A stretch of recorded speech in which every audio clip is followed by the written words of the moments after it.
Astaghfirullah. Bismillahirrahmanirrahim. Assalamualaikum warahmatullahi wabarakatuh. Alhamdulillah wassalatu wassalamu ala Rasulillah wa ala alihi wa sahbihi wa mawalah wa la hawla wa la quwwata illa billahi wa ba'du. Alhamdulillah, di malam hari ini dengan karunia Allah subhanahu wa ta'ala kita bisa duduk bermajlis ilmu kali di Masjid Muhajirin,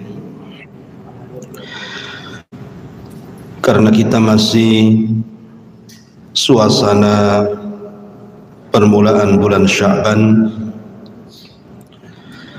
Maka malam ini kita akan membahas seputar hukum-hukum yang berkaitan dengan seputar bulan Sya'ban.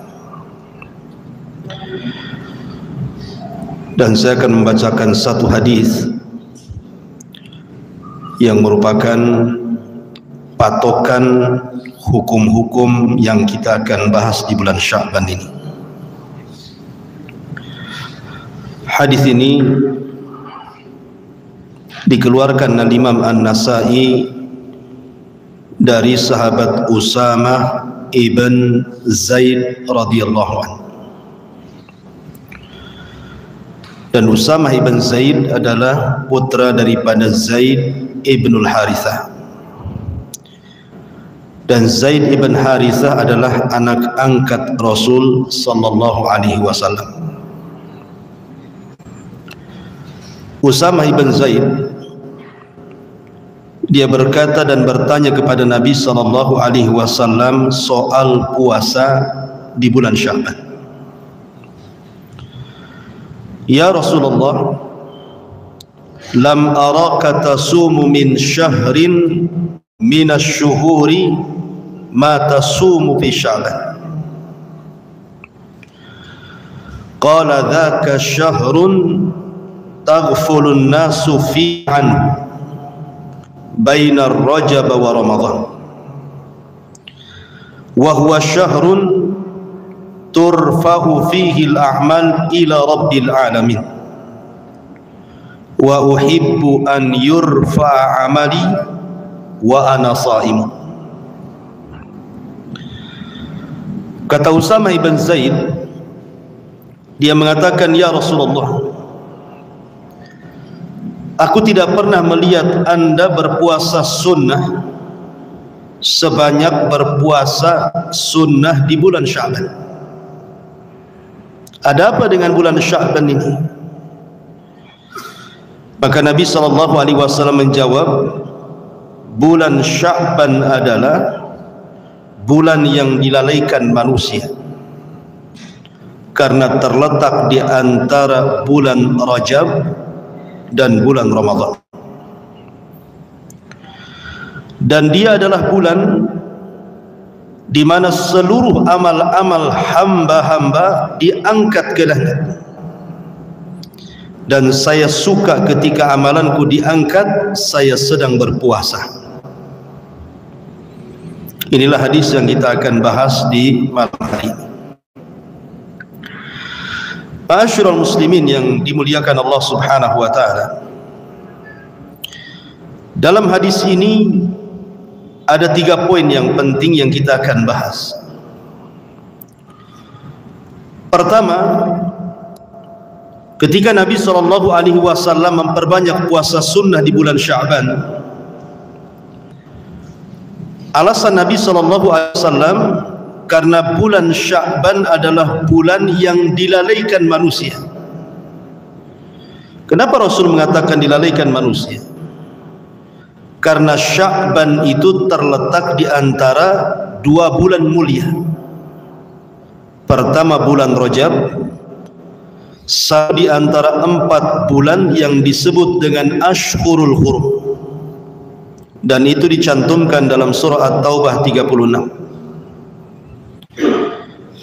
Ketika Allah subhanahu wa ta'ala berfirman, inna iddatash syuhuri indallahi 12 syahran fi kitabillah yauma khalaqas samawati wal ard minha arba'atun hurum.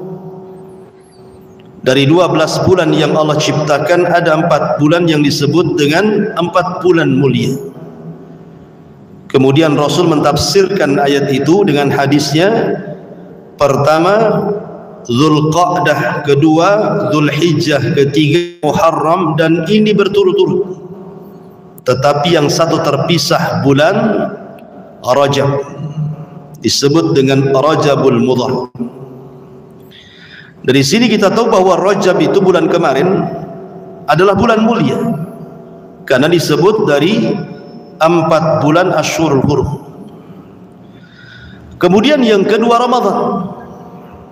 Kalau Ramadan tidak perlu diragukan lagi, karena Ramadan adalah sayyidu syuhur, pemimpinnya bulan-bulan. Banyak kemuliaan bulan Ramadan. Sya'ban ini bukan bulan mulia, tetapi terjepit di antara 2 bulan mulia, sehingga kadang manusia itu melalaikan bulan Sya'ban karena terjepit di antara Rajab yang merupakan Asyhurul Hurum, yang kedua Ramadan yang merupakan pemimpin bulan-bulan. Makanya orang menganggap enteng bulan Sya'ban itu, padahal kadang di bulan Sya'ban jauh lebih istimewa dibandingkan amalan di bulan Rajab sendiri. Nanti kita akan jelaskan amalan apa dan seperti apa mulianya amalan di bulan Sya'ban ini. Itulah kalimat kenapa Nabi SAW mengatakan ketika ditanya kenapa dia banyak berpuasa, karena Sya'ban itu bulan dilalaikan manusia. Disangkanya bukan bulan mulia, nggak ada istilahnya. Makanya orang biasa saja melewati bulan Sya'ban itu. Secara kaidah, sesuatu yang dianggap oleh manusia itu dilalaikan, sungguh di balik kelalaian manusia itu ada pahala besar. Saya contohkan sebuah hadis Nabi SAW dari Umar bin Al-Khattab radhiyallahu anhu, man dakhala suqah faqala la ilaha illallah wahdahu la syarika lah lahul mulku wa lahul hamdu yuhyi wa yumit wa huwa hayyun la yamut biyadihil khair wa huwa ala kulli syai'in qadir. Barang siapa yang masuk ke pasar, pasar tempatnya alai, karena tempat dari dia, orang dilalaikan dari zikrullah. Dalam pasar, ketika dia masuk pasar, dia berdoa kepada Allah Subhanahu wa taala, la ilaha illallah wahdahu la syarikalah lahul mulku wa lahul hamdu yuhyi wa yumit wa huwa hayyun la yamut biyadihil khair wa huwa ala kulli syai'in qadir. Lihat pahalanya. Nabi SAW mengatakan, kataballahu lahu alfa hasanah, Allah akan mencatat 1.000.000 kebaikan. Wa maha anhu alfa sayyi'ah, Allah akan hapus 1.000.000 kesalahan. Wa rufi'a lahu alfa darajah, diangkat oleh Allah Azza wa Jalla derajatnya 1.000.000 tingkat. Besar kan orang doa masuk pasar. Tapi karena orang dilalaikan dengan orang-orang pasar, sibuk dengan belanja, sibuk dengan jualan, akhirnya lupa baca doa. Padahal doa orang masuk pasar itu sedemikian tinggi itu. Makanya ada istilah para ulama, ibadah di orang yang melalaikannya, ibadah itu istimewa. Atau contoh yang lain, sepertiga malam akhir. Umumnya sepertiga malam akhir itu orang sedang tidur. Untuk bangun itu mikir 2 kali, kecuali ingin kencing saja kalau tidur lagi. Tetapi untuk mengambil wudhu kemudian tahajud, mengambil keistimewaan sepertiga malam akhir, jarang orang melakukannya kecuali orang yang dirahmati saja. Padahal pada sepertiga malam akhir itu Allah turun. Dalam sebuah hadis Nabi mengatakan, yang rabbuna ila sama'id dunya fi kulli thuluthil laili akhir wa dzalika kulla lailatin. Faqala Allah azza wa jalla li 'abdihi man yuni fa astajiba lahu wa man yas'alu fa utiya astaghfiruni fa aghfir lahu. Allah turun ke langit dunia pada sepertiga malam akhir. Kemudian Allah berfirman kepada hamba-hambanya setiap hari pada sepertiga malam akhir itu, siapa yang berdoa aku kabulkan, siapa yang minta aku kasih, siapa yang minta ampun ku ampuni. Tetapi siapa yang melakukan kecuali orang-orang yang dirahmati Allah Azza wa Jalla. Atau contoh yang lain yang lebih mudah, waktu duha. Waktu duha itu orang sedang sibuk mengejar dunia kan. Orang yang punya ladang ke ladang, orang yang punya sawah ke sawah, orang yang punya kantor ke kantor, orang yang nggak punya kantor ya nabi kantor orang gitu ya. Orang belajar, yang mengajar. Jam 7 sampai jam 12 itu sibuk orang cari dunia. Tiba-tiba kemudian Anda keluar dari kesibukan manusia ketika mengejar dunia, Anda pula kejar akhirat. Anda lakukan 2 rakaat duha. Itu pahalanya. Perhatikan Nabi sallallahu alaihi wasallam, hadis Abu Dzar Al-Ghifari radhiyallahu anhu yang dicantumkan dalam kitab Arba'in Nawawi. Nabi sallallahu alaihi wasallam katakan, yusbihu kulla sulamin min ahadikum sadaqah fa kullu tasbihan sadaqah wa kullu tahmidatin sadaqah wa kullu tahlilatin sadaqah wa kullu takbiratin sadaqah wa rakaat minad duha. Apa kata Rasul? Setiap persendian dari anggota dan manusia wajib mengeluarkan sedekah di pagi hari. Maka alhamdulillah sedekah. Setiap ucapan la ilaha illallah sedekah. Setiap ucapan Allahu akbar sedekah. Mengajak orang kepada kebaikan sedekah. Orang dari kemungkaran sedekah. Tidak untuk cukup 2 rakaat sholat duha itu sudah mewakili itu semua. Ya. Di sini waktu yang dilalaikan manusia, kalau kemudian kita beribadah kepada Allah, maka bernilai pahala besar. Lalu Syaban ini manusia, karena bukan bulan mulia. Justru terbalik gitu ya, kalau bulan Sya'ban terkadang orang-orang itu malah dunia karena persiapan Ramadan. Alasannya kenapa saya harus ngelembur nih? Sudah dapat uang banyak, nanti Ramadan agak ringan kan ibadah. Itu alasan. Apalagi ibu-ibu, kelangkaan minyak, udah nimbun minyak di bulan Sya'ban. Macam-macam gitu ya.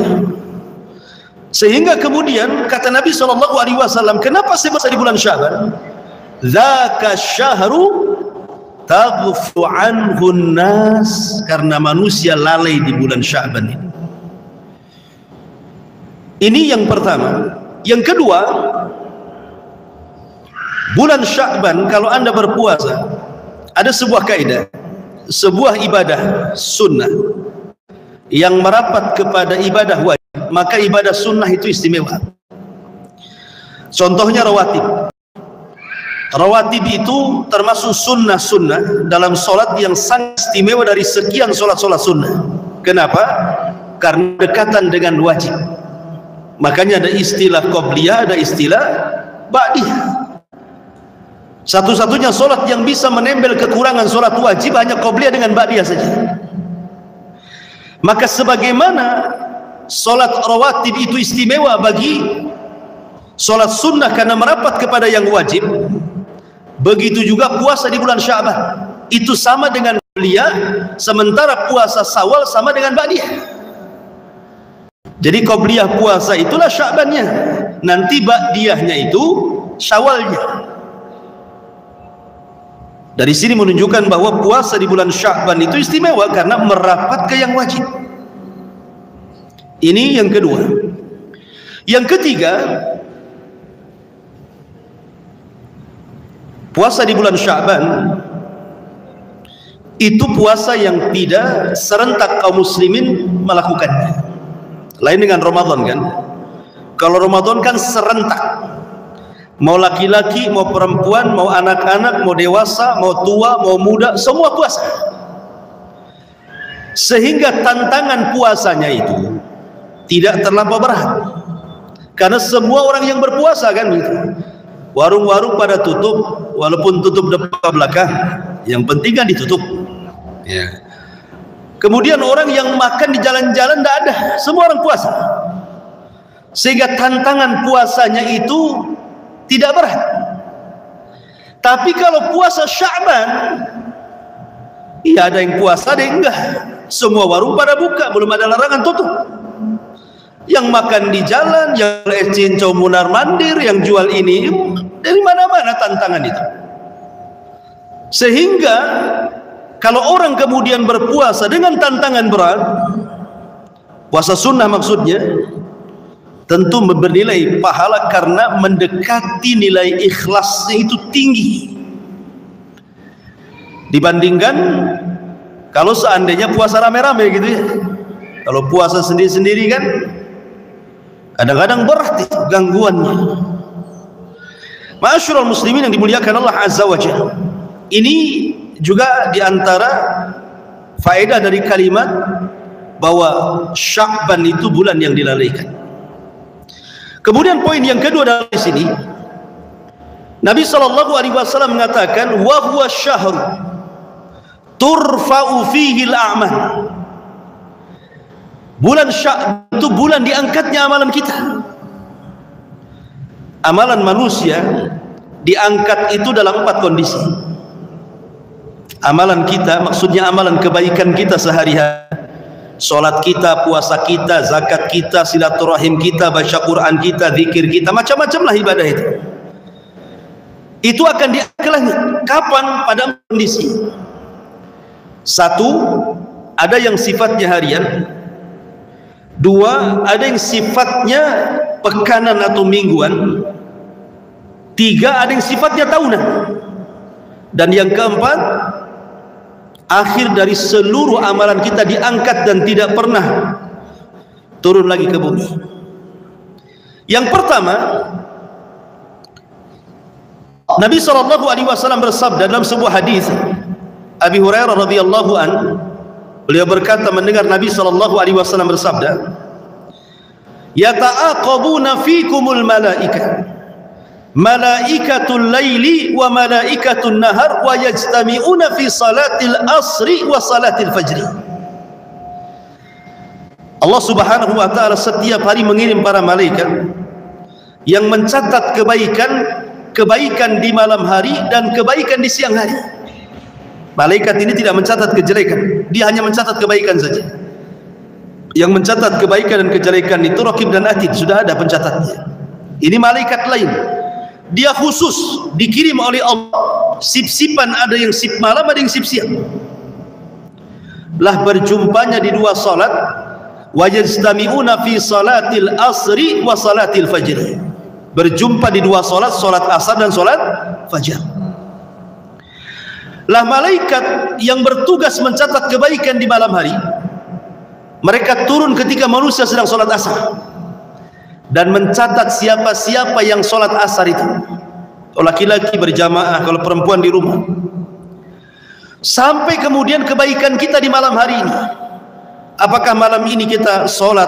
Apakah malam ini kita baca Quran? Apakah malam ini kita zikir? Apa malam ini kita macam-macam kebaikan? Termasuk apakah tidur kita ibadah atau tidak? Dicatat dalam 1 malam ini sampai waktu fajar. Ketika saya sedang sholat fajar, barulah malaikat pencatat kebaikan di malam hari naik ke langit melaporkan hasil catatannya. Di waktu yang sama, malaikat pencatat kebaikan di siang hari turun ketika manusia sedang sholat fajar. Kemudian siang itu apa saja kita berbuat, apa saja, menjamu tamu, membantu fakir miskin, bersilaturahim, membaca Quran, sholat, sedekah, atau apa gitu, dicatat sampai waktu asar. Baru di waktu asar ketika manusia sedang sholat, maka malaikat pencatat kebaikan di siang hari naik ke langit maka di dua solat inilah berjumpa dua malaikat ini. Makanya Rasul mengatakan, man hafadha ala baradaini dakhalal jannah. Siapa yang menjaga dua solat ini, asar dan subuh, maka dipastikan dijamin masuk surga. Karena dua solat ini disebut solat wusta.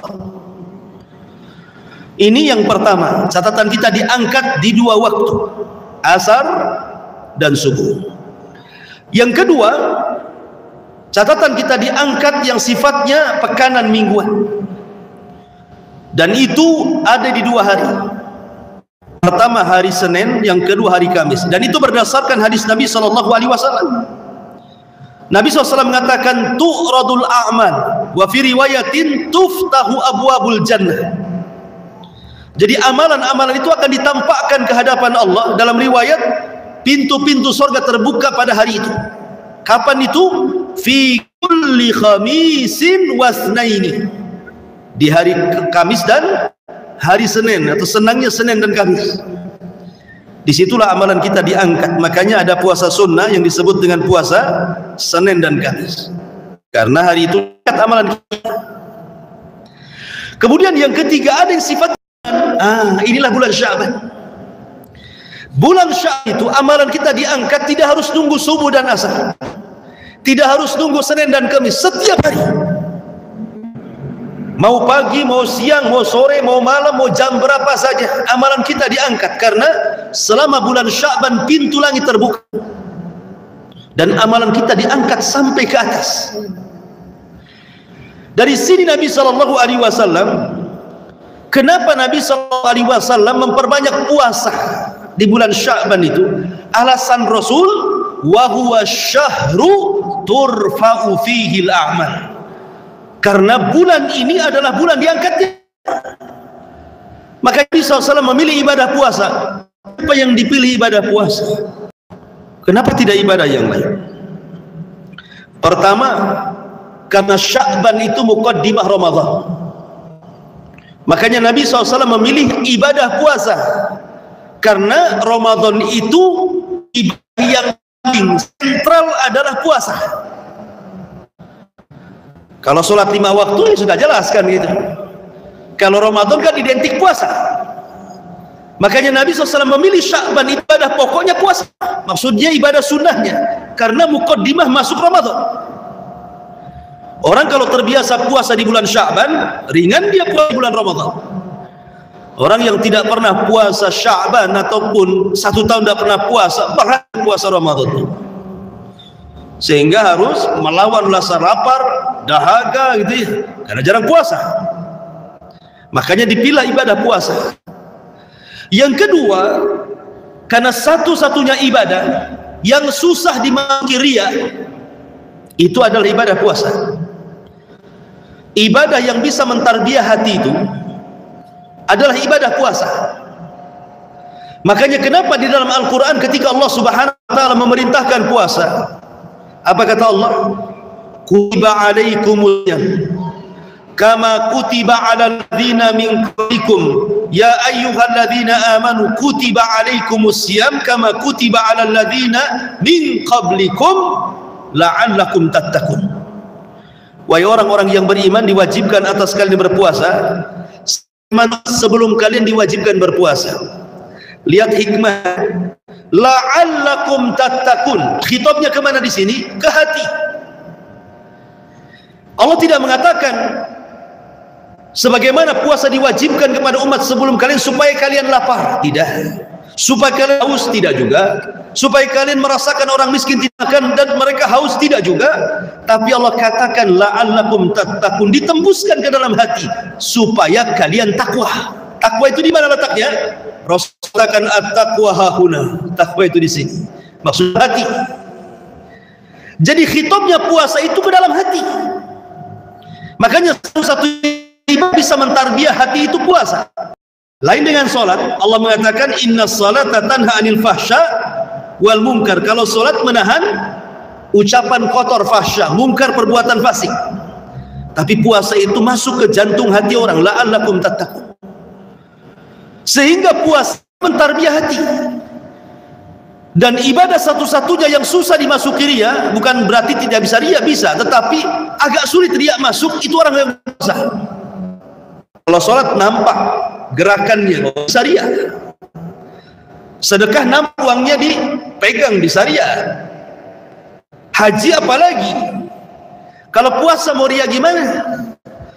Oh, yang puasa dengan yang nggak puasa jalan sama saja. Bahkan lebih kuat yang puasa kadang-kadang. Gimana cara rianya? Ini meludah terus, lagi sariawan, bisa saja lagi puasa, lagi sariawan dia. Apa coba ciri orang berpuasa? Susah menyirikan orang yang berpuasa. Oh itu mulutnya ini Ustaz agak bau, bisa saja habis makan jengkol. Apalagi susah mau nyirikan orang puasa, itu susah, kecuali dia ngaku, maaf saya lagi puasa, baru tahu dia puasa. Coba dia diam, kalau diam dia nggak tahu. Dari sinilah maka kenapa Nabi SAW memilih ibadah puasa, karena ibadah puasa itu lebih ikhlas dibandingkan ibadah yang lain. Makanya Nabi mengatakan dzaka syahru turfa'u fihi al-a'mal, karena puasa adalah amalan yang mentarbiah hati. Aku ingin ketika amalanku diangkat, aku sedang berpuasa, kata Rasul. Wa uhibbu an yurfa'a bi wa ana sha'im, dan aku suka kalau amalanku diangkat, aku sedang puasa. Itulah kenapa ibadah puasa yang dipilih oleh Nabi SAW. Ma'asyiral muslimin yang dimuliakan Allah Azza wa Jalla. Kemudian yang terakhir amalan kita diangkat, yang keempat kapan? Dalam Azib radhiyallahu an, saat ruh dicabut, amalan kita diangkat di bawah ruh. Jadi ruh itu diangkat malaikat, amalannya di bawahnya ngikut sampai ke atas. Kemudian ketika berjumpa dengan Allah, ruhnya orang yang beriman, apa kata Allah? Kembalikan ruh ke dalam jasadnya, tapi catatannya naikkan ke Illiyin. Dan itu catatan akhir, Allah angkat ke langit. Inilah 4 kondisi catatan kita diangkat. Tetapi masalahnya begini ikhwan, ada orang-orang yang dari Ramadan tahun kemarin sampai Sya'ban tahun ini amalannya nggak diangkat. Jadi ada orang-orang yang dari Ramadan tahun kemarin sampai Sya'ban, padahal 1 tahun itu Anda mungkin sedekah, berbuat baik, macam-macam lah, mengaji gitu ya, tapi tidak akan pernah diangkat oleh Allah Azza wa Jalla. Kasihan sekali. Siapa mereka? Dalam sebuah hadis ini menjadi perbincangan para ulama, ada yang mensahihkan dan ada yang mendhaifkan. Tetapi Syekh Nasiruddin Al-Albani rahimahullahu ta'ala mensahihkan hadis ini dan diletakkan dalam Sahihul Jami'. Beliau mencantumkan hadis ini dan mengatakan hadis ini sahih, walaupun sebagian ulama melemahkan. Nabi SAW bersabda begini bunyinya, innallaha yattali'u ala khalqi fi nisbin minas sya'ban fayaghfiru li jami'i khalqihi illa li musyrikin aw musakhin. Kata Nabi SAW, Allah Subhanahu wa ta'ala akan melihat amalan hambanya pada pertengahan bulan Sya'ban, atau dengan istilahnya nisfu Sya'ban. Maka Allah Subhanahu wa ta'ala akan mengampuni seluruh dosa-dosa orang yang beriman, kecuali 2 orang. 2 orang ini tidak akan diampuni dan tidak diangkat amalannya. Hati-hati 2 orang ini. Siapa mereka? Kata Nabi SAW, illa li musyrikin. Pertama orang musyrik, yang kedua musakhin. Orang musakhin. Apa musakhin ini? Kalau musyrik ma'ruf, orang yang menyekutukan Allah Subhanahu wa ta'ala, datang ke dukun, percaya kepada tangkal, percaya kepada batu aki, minta-minta di kuburan, bernazar, atau syirik kecil seperti riya, sum'ah, bersumpah kepada selain Allah, macam-macam. Itulah syirik. Dan syirik ini kenapa tidak diangkat? Karena bisa melebur amal. Makanya Allah Subhanahu wa ta'ala mengatakan, la in asyrakta la yahbatanna amaluka wa la takunanna minal khasirin. Kalau engkau melakukan kesyirikan, hancur lebur amalan kalian dan kau termasuk orang yang merugi. Nah, kalau hancur amalannya, apa yang mau diangkat? Nggak ada gunanya, karena syirik itu menggugurkan amal. Walaupun anggaplah syirik kecil, masih ada sisa amalnya, tetap tidak akan diangkat selama dia tidak mentauhidkan Allah dan memurnikan ibadah kepada Allah Azza wa Jalla. Kemudian yang kedua, musakhin. Musakhin itu diambil dari kata sahna. Sahna itu orang yang dalam hatinya ada hasad, dengki, dan suka memutus silaturahim. Sebenarnya kalau ada orang yang berbicara, nantilah kita maaf-maafan itu kalau sudah Idul Fitri. Sebenarnya waktu maaf-maafannya sekarang ini, supaya amalan kita diangkat. Karena hati yang penuh dengan hasad dan dengki ini disabdakan oleh Nabi SAW, iyyakum wal hasad, fa innal hasada ya'kulul hasanah kama ta'kulun narul khatab. Hati-hatikan dengan hasad, karena hasad ini bisa menghilangkan kebaikan-kebaikan sebagaimana api membakar kayu bakar. Coba ada kayu bakar, datangkan api, kira-kira jadi apa tuh kayu bakar itu? Pasti jadi debu. Lah sebagaimana ketika ada kayu bakar dibakar kemudian jadi abu, begitulah kebaikan yang digerogoti oleh hasad dan dengki itu. Kalau seandainya kebaikan itu digerogoti oleh hasad dan dengki, lalu apa yang diangkat? Seandainya pun tersisa, tetap tidak akan diangkat. Makanya kenapa Nabi SAW mengatakan, menyamakan antara musyrik dan musakhin, orang yang pendengki hasad dan suka memutus silaturahim. Makanya di bulan Sya'ban ini jangan sampai seseorang itu bermasalah dengan orang tuanya, bermasalah dengan saudaranya, bermasalah dengan kerabatnya, bermasalah dengan tetangganya umpamanya.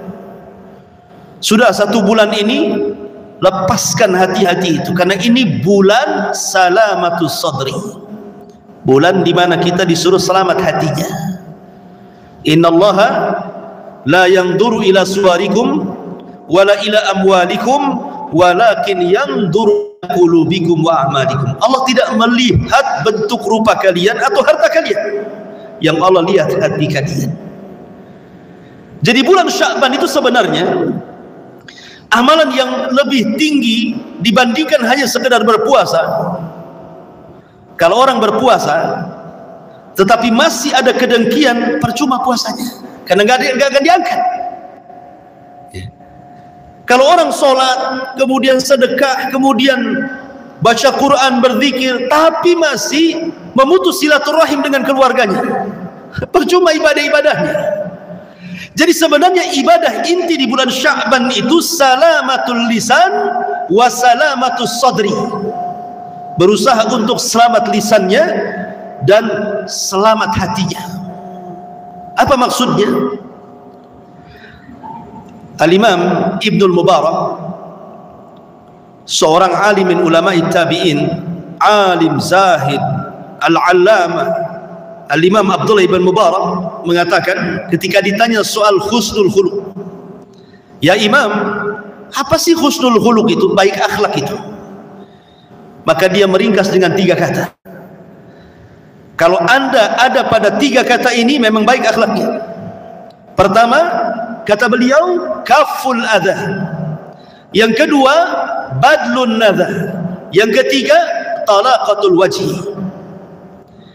Pertama, kaful adha. Kaful adha itu artinya berusaha tidak menyakiti orang.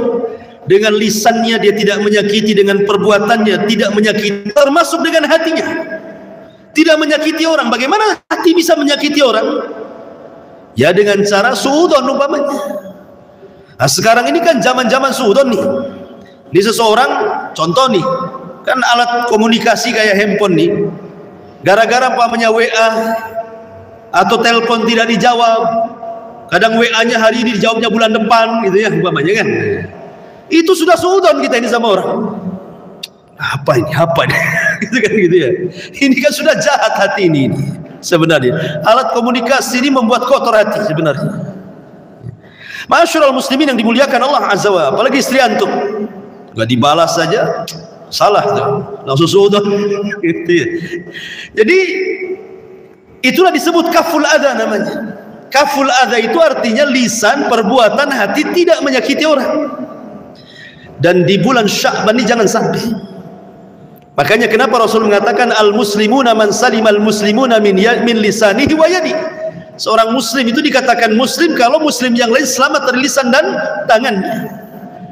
Oke lah, ada orang mengatakan seperti ini, Ustaz, ada orang yang bisa menjaga lisannya, menjaga perbuatannya, menjaga hatinya. Tapi masalahnya, bisa nggak dia menyelamatkan hatinya ketika dia disakiti orang? Dia bisa menjaga lisannya, tidak ngomong, menjaga perbuatannya, tidak bergerak, menjaga hatinya untuk tidak sampai hasad ataupun dengki kepada orang lain. Tetapi ketika orang menyakiti kita, inilah butuh daripada salamatu sadri, selamat, diselamatkan hati kita ini. Karena kita bisa untuk tidak menyakiti orang, apakah kita bisa untuk sabar ketika orang menyakiti? Itu masalahnya. Aku udah diam-diam nih, kok pula lah buat macam-macam. Kan itu ya biasanya, terpancing deh emosinya ya. Saya sudah berusaha diam, kamu pula. Gitu. Jadi terkadang orang itu bisa dia tidak menyakiti orang, tapi dia tidak sabar dengan hatinya ketika disakiti orang. Ma'asyiral muslimin yang dimuliakan Allah Azza wa Jalla. Makanya di bulan Sya'ban yang paling penting saya katakan salamatul lisan wa salamatu sadri. Lalu bagaimana caranya? Mungkin menjaga lisan pahamlah, menjaga hati paham. Apa namanya, menjaga perbuatan, menjaga hati itu tidak sudon. Kita berusaha ya, tidak menyakiti orang di bulan Sya'ban ini. Tolong satu Sya'ban inilah lepaskan semua permusuhan itu. Tapi apakah Anda bisa melawan ketika Anda menyakiti? Ada orang memfitnah Anda, menghina Anda, menggibah Anda, umpamanya. Maka di sini perlu kaedah. Bagaimana melayani orang supaya tidak sakit hati? Yang pertama, ulama mengatakan supaya Anda tidak mudah sakit hati, samakan orang yang memuji dengan yang mencela. Hati orang mulia tidak akan berubah. Anda mau puji saya, silahkan. Mau mencela saya juga, silahkan. Maka samakan siapapun yang mencela ataupun yang memuji, sama saja. Jangan pula ketika memuji besar kepala, ketika mencela sakit hatinya. Bagi kita pencelaan dan pujian itu bukan rizki. Maksudnya begini, apakah kalau seandainya Anda memuji saya jadi panjang umur? Ataukah ketika Anda mencela saya jadi pendek umur? Ataukah ketika Anda memuji saya jadi kaya? Ataukah ketika Anda mencela saya jadi miskin? Tidak. Pujian dan celaan bukan rizki. Sebab kalau seandainya ucapan manusia itu rizki, tentu orang yang paling cerewet paling kaya. Maka camkan itu, ucapan manusia bukan rizki. Dia tidak menambah usia, tidak mengurangi usia, tidak menambah harta, tidak mengurangi harta. Sudah dicatat di Lauhil Mahfuz. Maka jadikan ucapan manusia sama saja. Anda mau mencela, memuji, silahkan. Ini yang pertama. Yang kedua, orang yang sedang marah kepada kita, itu hakikatnya ada api dalam hatinya. Jangan sampai api yang membakar hatinya Anda pindahkan api itu ke hati Anda. Kalau seandainya api, bara api yang sedang membara kepada orang yang tidak suka dengan Anda pindahkan pula ke hati Anda, maka tidak ada bedanya Anda dengan dia. Mana yang baik, mana yang tidak baik, tidak beda. Lalu siapa Anda dengan dia? Justru ketika Anda biarkan api itu membakar dia tanpa mengambil api itu memasukkan ke hati kita, di sini terbedakan mana yang baik, mana yang buruk. Liyamizal khabitha minat thayyib, akan terbedakan mana orang baik, mana orang jahat. Biarkan saja yang terbakar, biarkan dia marah, biarkan dia ghibah, biarkan dia fitnah dalam hati sendiri. Ma'asyiral muslimin yang dimuliakan Allah Azza wa Jalla. Yang ketiga, kata para ulama, manusia tidak akan selamat dari ucapan manusia sampai kiamat. Sejak Adam alaihi salatu wassalam diciptakan, manusia sudah bicara. Dan ketika ada orang yang membicarakan kita, hakikatnya Allah tidak membuat dia bicara untuk membicarakan kita dari mulai dia lahir sampai dia meninggal. Tidak. Mungkin sekali-kali karena tidak suka dengan kita, dia bicara tentang kita. Tapi kebanyakan bicara dia itu bicara lain. Mungkin bicara bisnis, mau urusan keluarga dia, urusan anak dia, kan gitu ya. Mungkin membicarakan kita ini ya sewaktu-waktu. Peganglah sebuah kaidah. Dalam surah Luqman, Allah Subhanahu wa taala berfirman, "Inna ankaral aswat la sautul hamir." Sesungguhnya seburuk-buruk suara itu adalah suara keledai. Baca surah Luqman, Allah mengatakan seburuk-buruk suara, suara keledai. Pertanyaannya, siapa yang menciptakan keledai? Allah. Siapa yang menciptakan suara keledai? Allah juga. Siapa yang mengatakan seburuk-buruk suara, suara keledai? Allah juga. Lalu kenapa Allah menciptakan keledai, menciptakan suara keledai, habis itu Allah mengatakan seburuk-buruk suara keledai? Apa hikmahnya?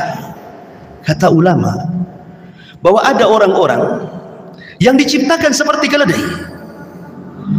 Dia diciptakan oleh Allah, suara dia Allah yang ciptakan, tapi dia kemudian memfitnah, menggibah, mengini, dan itu adalah seburuk-buruk suara. Jadi kalau ada orang memfitnah antum, anggap keledai, gitu maksudnya. Paham ya? Ya. Selesai. Selesai kan gitu ya. Orang yang beriman itu senang. Ya. Karena Allah menciptakan seperti itu. Nggak mungkin Quran tidak ada hikmahnya. Ya. Ini yang keberapa? Yang ketiga, yang keempat. Ma'asyiral muslimin yang dimuliakan Allah Azza wa Jalla, sebuah kaidah mengatakan ridha nas ghayatul la tuhsa. Mencari keridhaan orang itu sesuatu yang mustahil dicapai. Orang berbuat baik pasti ada orang nggak suka, apalagi berbuat jahat. Muhammad sallallahu alaihi wasallam, nabi kita, kurang apa akhlaknya? Allah puji dalam Al-Qur'an, wa innaka la'ala khuluqin azim. Engkau di atas akhlak yang paling tinggi. Bu'ithu liutammima makarimal akhlak. Aku diutus untuk menyempurnakan akhlak manusia. Tidak ada yang lebih berakhlak daripada Nabi sallallahu alaihi wasallam. Tetapi di awal dakwah tidak ada satupun yang memuliakan Nabi kita Muhammad sallallahu alaihi wasallam. Yang lain mengatakan tukang sihir, yang lain mengatakan tukang tenun, yang lain mengatakan pemecah belah, yang lain mengatakan gila, macam-macam. Nabi sallallahu alaihi wasallam di awal dakwahnya tidak dihargai manusia. Dia dakwah ke Taif. Sampai di Taif 10 hari berdakwah. Kompak anak-anak, perempuan, laki-laki, yang besar, yang tua melempari Rasul. Rasul harus lari 1 mil.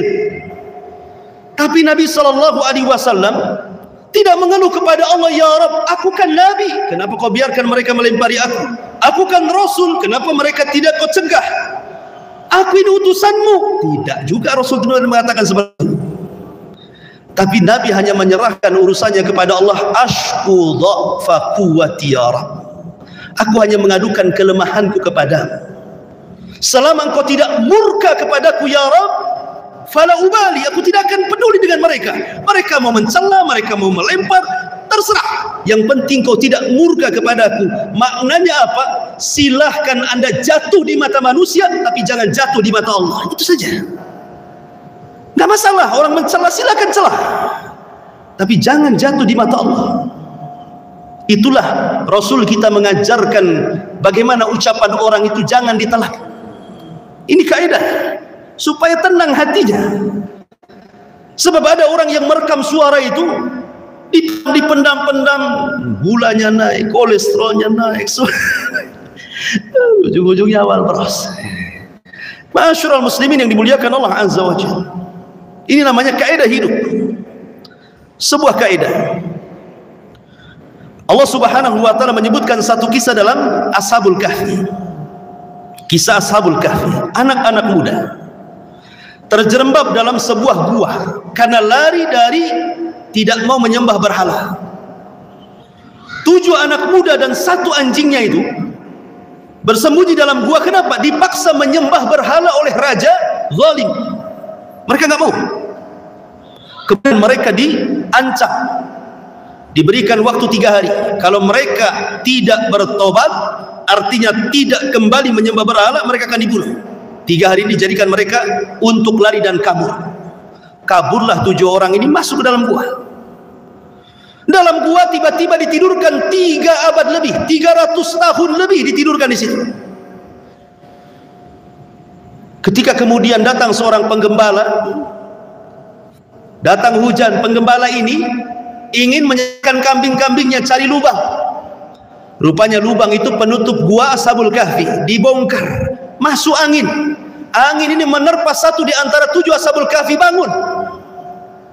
Ketika bangun lapar, akhirnya kemudian ingin cari makan.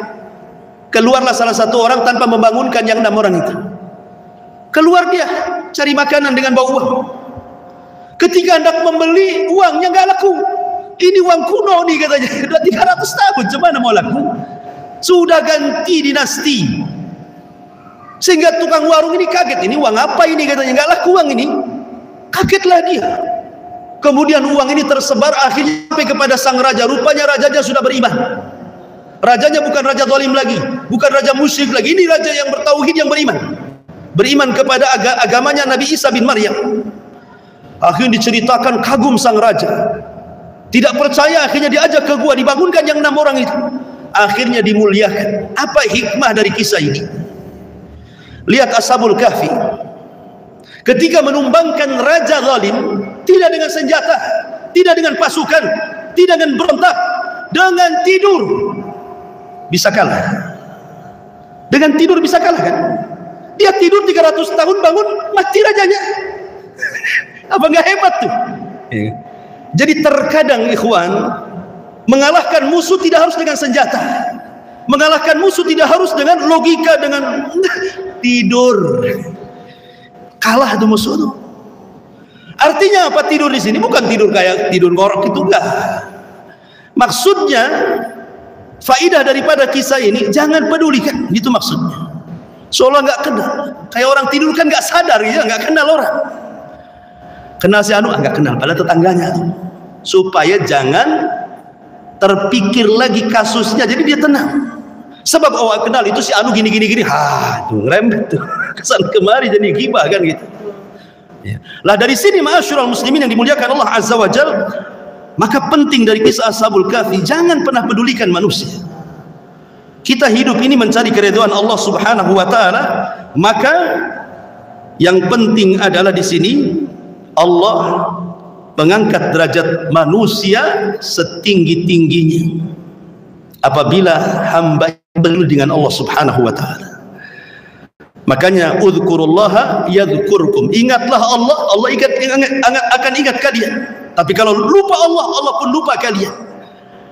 Maka dengan cara hanya mengingat Allah Azza wa Jalla. Kalau ada masalah, ingat Allah. Ada masalah, ingat Allah. Adukan kepada Allah. Itulah yang diajarkan Nabi sallallahu alaihi wasallam. Oleh karena itulah maka hati orang yang mulia tidak akan pernah berubah.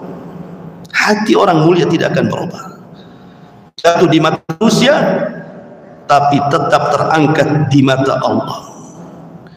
Ma'asyiral muslimin yang dimuliakan Allah Subhanahu wa taala. Intinya bahwa di bulan Sya'ban selamatkan lisan, selamatkan hati, perbanyak ibadah puasa. Sebagian ulama menyebutnya Syahrul Qurra, bulannya orang baca Quran. Karena Sya'ban ini muqaddimah Ramadan. Amalan yang paling banyak dilakukan di bulan Ramadan itu cuma 2, puasa dan baca Quran. Baca Quran yang paling banyak. Dalam tarawih baca Quran, nanti tadarus baca Quran lagi, dan itu nanti kalau pagi sampai sore puasa. Makanya ulama menyebutnya Syahrul Qurra. Sampai Imam Malik kalau bulan Sya'ban dia tutup darasnya, dia baca Quran. Sebagian kalau menutup tokonya, warungnya, baca Quran. Itu dulu lah masalah. Sekarang enggak lah. Ya sambil buka toko baca Quran. Sekarang ini sambil tokonya dibuka baca Quran gitu. Apalagi sekarang dimudahkan ya. Tapi minimalnya kalaupun tidak baca Quran karena capek, ya dengarkanlah. Jangan sampai sudah tidak baca, dengar pun tidak gitu. Maka masuk Ramadan rugi. Siapa yang takwa di Sya'ban, maka dia lebih bertakwa di Ramadan. Siapa yang tidak bertakwa di bulan Sya'ban, maka dia tidak akan mendapatkan takwa di bulan Ramadan. Karena ulama mengatakan Rajab tempat menanam biji, Sya'ban tempat menyiram biji, Ramadan tempat menuai hasil dari tanaman biji tadi. Begitulah ulama mengistilahkan bulan Sya'ban itu adalah bulan pengairan. Wallahu a'lam bishawab. Ini yang bisa sampaikan. Silahkan, ada yang bertanya, masih ada waktu seputar bulan Sya'ban.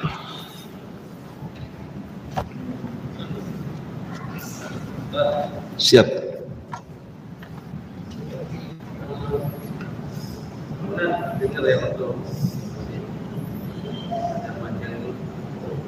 Setelah tanggal 15 bulan puasa,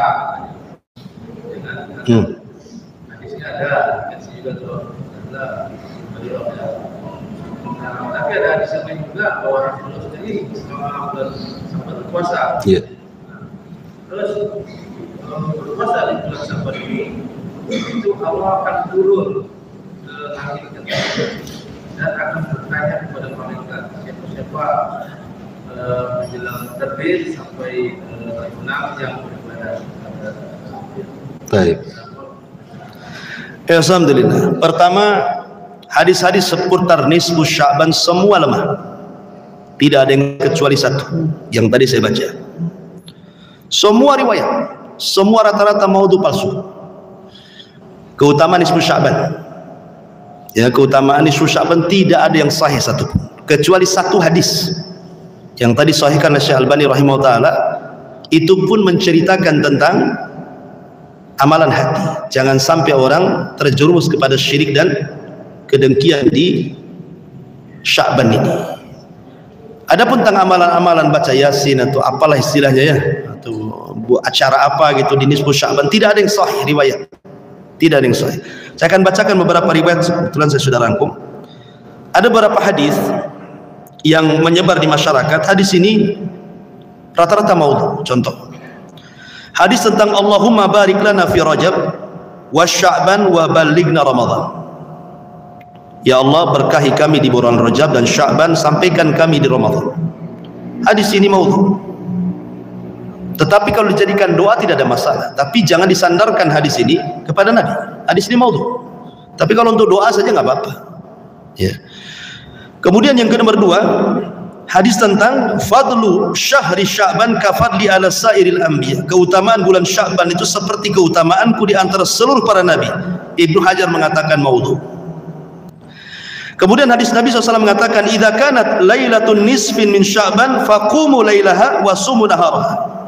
Apabila sudah sampai di pertengahan Sya'ban, malamlah, solatlah di malam harinya, puasa di siang harinya. Hadis ini maudhu. Hadis ini juga maudhu dan diletakkan dalam silsilah hadis dhaifah oleh Syekh Nasir Al-Albani rahimahullah taala, dan juga dalam kitab Tuhfatul Akhwadi miliknya Al-Mubarakfuri dan yang lainnya, termasuk Imam Asy-Syaukani. Kemudian juga hadis Nabi mengatakan, atani Jibril faqala li hadhihi lailatun nisf min asy-Sya'ban walillahi fihi utaqa'u minan nar bi adadi sya'ri ghanami kalbi. Datang kepadaku Jibril, kata Rasul, ini malam pertengahan Ramadan dan Allah akan memerdekakan dari api neraka manusia sebanyak bulu kambing. Ini hadis maudhu. Dan banyak sekali. Intinya bahwa hadis yang sahih tentang nisfu Sya'ban itu cuma satu. Tadi yang saya bacakan, Allah Subhanahu wa taala akan turun ke langit, kemudian akan melihat hamba-hambanya dan akan mengampuni setiap orang yang beriman kecuali orang musyrik dan orang pendengki tadi. Nah, itu saja riwayat. Di nisfu Sya'ban itu wallahu alam, kalau melihat hadis-hadisnya, karena semua dhaif dan maudhu kebanyakan, sehingga tidak ada amalan khusus. Tidak sholat malam, tidak juga puasa.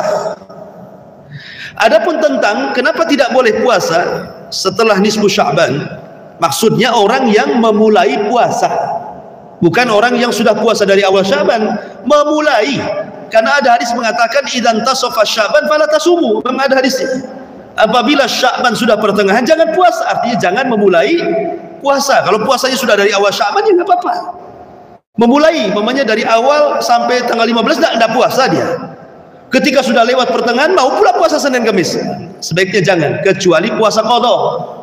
Anda punya utang Ramadan, nah, ya nggak apa-apa lah, ya wajib bayar lah kalau punya utang. Ya, jadi intinya bahwa tidak ada amalan khusus di pertengahan Sya'ban, wallahu a'lam. Baik. Ya. Sampai di sini kita tutup.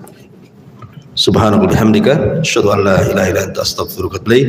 Allahu ta'ala alam. Assalamualaikum warahmatullahi wabarakatuh.